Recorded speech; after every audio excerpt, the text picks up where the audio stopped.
보여? 보이나? 오케이. 약간 그거 같다. 매직키드 마술이. 뿅. 전 마페 생각했는데. 아메고서. 자, 갑시다. 에릭과 악마당의 인서트 코인! 자, 지난 시간에 저희가 사이퍼펑크 네, 쪽에 대해서 좀 알아봤었죠. 예. 중앙화를 굉장히 싫어하는 사람들. 족속들. 네, 족속들. 네, 족속들 하면 좀 이상한가요? 아니, 사람들. 네. 저희가 오늘 이제 5화에서는 이제 블록체인과 비트코인에 대해서 이야기를 해드릴 텐데, 앞에서 배웠던 금과 그리고 사이퍼펑크 이런 내용들이 비트코인이 가지고 있는 어떤 철학적 주제와 또 비트코인의 기술적인 내용에 굉장히 밀접한 연관을 지니고 있기 때문에 제가 소개를 시켜드렸어요. 네.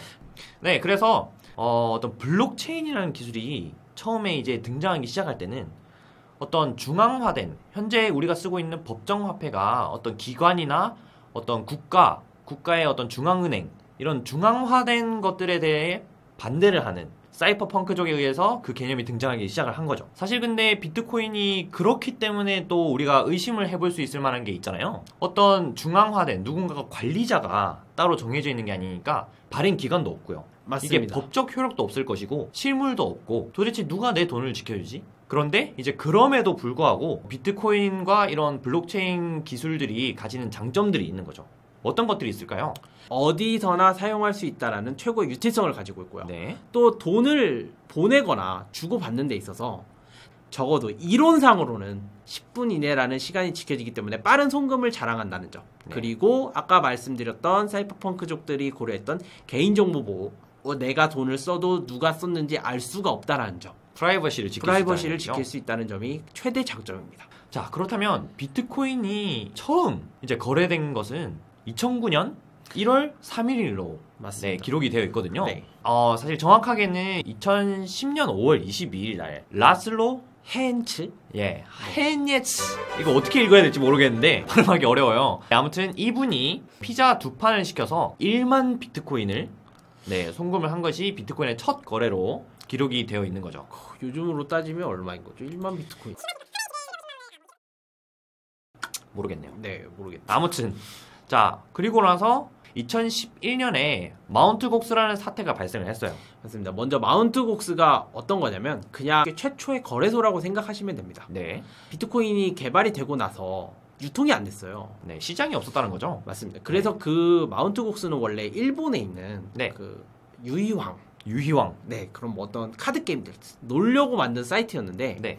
여기 사장님께서 그러면 우리 사이트에 한번 비트코인을 올려보는 게 어떻겠냐. 그래서 마운트 곡스가 세계 최초로 비트코인을 거래하는 사이트로 올라서게 됩니다. 카드를 판매하는 회사가 맞습니다. 이제 블록체인 기술을 가진 첫 거래소가 되어버린 거죠. 맞습니다. 그런데 첫 거래소란 얘기는 처음으로 해킹당한 거래소라는 뜻도 됩니다. 해킹을 당했군요. 예. 네. 비트코인이 이때 당시 12만 원까지 올라갔었어요. 엄청 싸죠. 네. 근데 그러다가 이제 갑자기 또 10,000원, 20,000원으로 쭉 추락해버리는 시점이었거든요. 그때가 아마 대폭락의 첫 시작이었습니다. 거의 한 70% 이상 네. 폭락을 한 거죠. 네, 그러고 이렇게 마운트 곡스 사태가 일어나서 어떤 비트코인이 한번 폭락을 이제 경험을 했죠.